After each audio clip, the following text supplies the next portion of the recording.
So, following up with that question, what are some of the indicators of youth according to Qigong, and how can Qigong, help us live longer? What are some of the levers, I guess, that we can pull?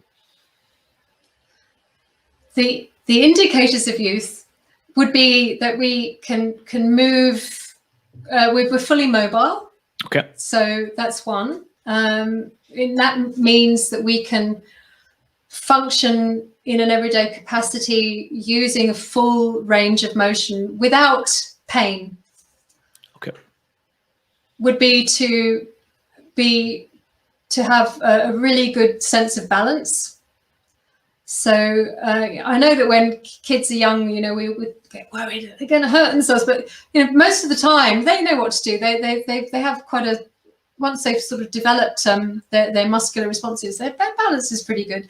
Right. And they can also learn to let go pretty quickly, so they can relax into falling. So that would be another thing, is that having that relaxation response. So that's going to keep you younger for longer. And think about how a kid can so quickly switch off from one thing to another and not hold it and not keep it inside them. I mean, I know there are situations where that doesn't happen. I understand that there's a great deal of trauma in the world, but just thinking of a typical average lucky child that just can drop their ice cream and then be shown something else, off they go, and they don't retain it. They don't retain that trauma. So that's another aspect, I think, of youth that we can attain through the Qigong. Then breathing properly. Now, if you watch a baby breathe and you see how they breathe with their entire spine, you've got this beautiful wave of movement. And so by learning how to do that, or maintaining that type of breathing, we're not only getting longer, slower breaths. So the body is fully integrating, fully using the breath cycle in a way that's just really harmonious for all of its systems.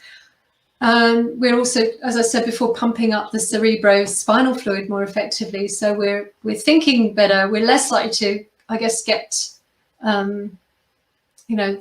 diseases of the brain or afflictions that take away our mental capacity. Got it. And these are foundational, right? I mean, like you mentioned, being able to move properly without any pain, but also noticing how and what muscles or ligaments or bones are involved when you're moving through space. And just being mindful about your emotions and not getting attached too much to your emotions, but being able to switch easily and not getting not holding on too much, but also breathing. And unfortunately, breath work is not taught in a lot of schools. I remember when I was in school, somebody would say, breathe fully in. I would tuck my stomach in and breathe all the way to the chest.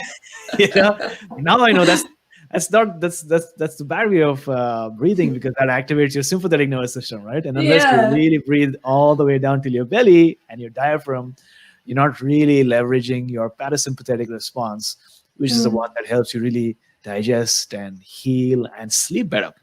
Yeah, so, absolutely. And these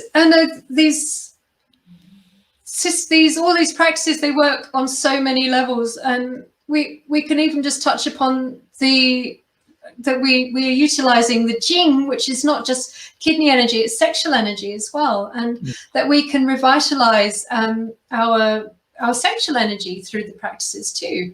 We can turn it inwards, we can cultivate it, we can transform it, and we can heal on many levels in that way. Also, it just reminded me of one of our Qigong practitioners who taught her husband how to do this Qigong, and they were trying to conceive and they hadn't had any luck, and they set their intention, they did the practices for 2 months, and then she was able to conceive. Right. Yeah, that's so beautiful. It's so wonderful. And sometimes sex gets a negative connotation, but the truth is that sex is just an energy. And whether you look at yoga, tantra, you have, that lineage of teachings over there. You have Taoist sexual Qigong, and I know that Mantak Yes, Chia wrote an entire book about that, both for absolutely. one for males and one for females. And the more we really learn about these energies and how they contribute towards our well-being, but also how, in the case of males, we're actually letting go of our chi through, ejaculation and things like that, we have a better way to understand not only how to optimize our health, but also the role that masculinity and femininity play, just like the yin and yang in the world, Yeah. and that can lead to more balance and restoration. So the thing I love about qigong is it's not just the practices and the mindset, but it's also a philosophy of how you are living in life. So that's amazing. Yeah, that's what appeals to me as well. I mean, when I met Jai, my partner, he